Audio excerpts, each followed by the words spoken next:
2nd and December 15, how can you possibly explain that away? I think you had a conversation with him yesterday afternoon where the two of you were talking back and forth. I think that's testimony. Yeah, I think I think you take that testimony in and you consider it. And I think he's a truthful guy. I don't have any magic way of explaining it. He said that he did not go back and do that. Yeah, he should have.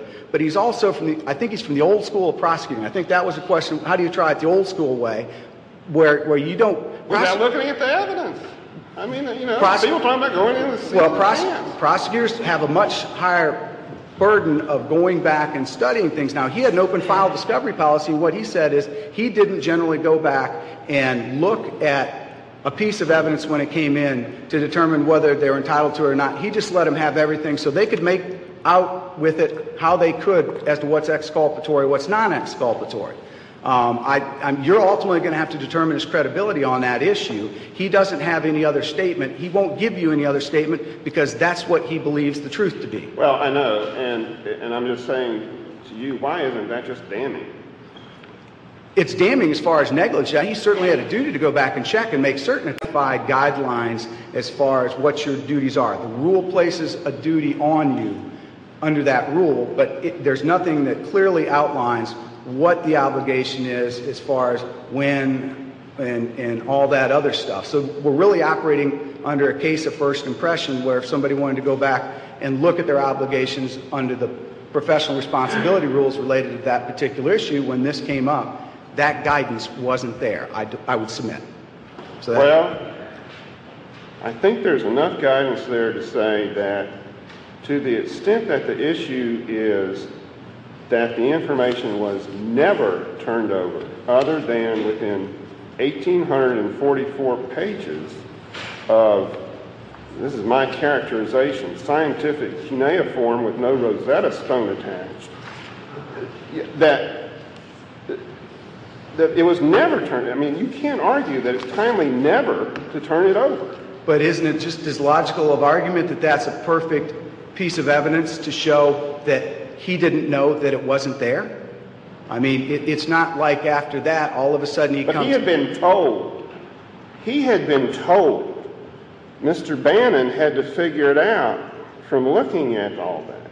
He knew.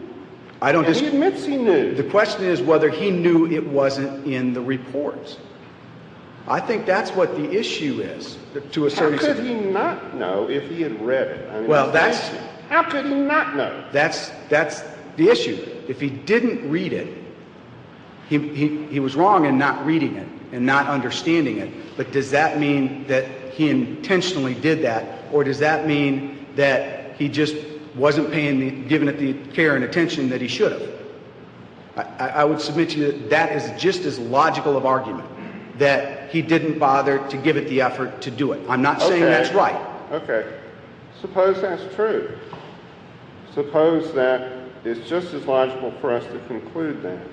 Why does that put him in any better position than if he had read it and didn't figure it out somehow, or he had read it and intentionally withheld it, than to say that after it had been repeatedly brought to his attention that it wasn't in that report, and that he then didn't go read it? That, I don't see where that helps you. Fax over the document to the person that did the report that supposedly had it reported in there, and then throw them up on the stand without asking any questions is the way to do it. You're going to call up and say, how do we deal with this issue?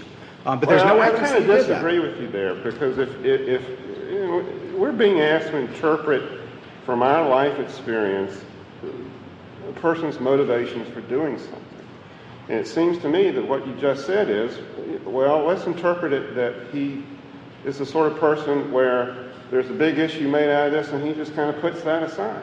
I mean, the other interpretation of what he did and how he treated Dr. Meehan was he called him up and said, and I think I heard Meehan say this, like, you have a problem because it's not in your report, and you be there and you testify, and they're going to ask you whatever, and to take it beyond that, my interpretation could be, I'm going to hang you out to dry, and that's what he did.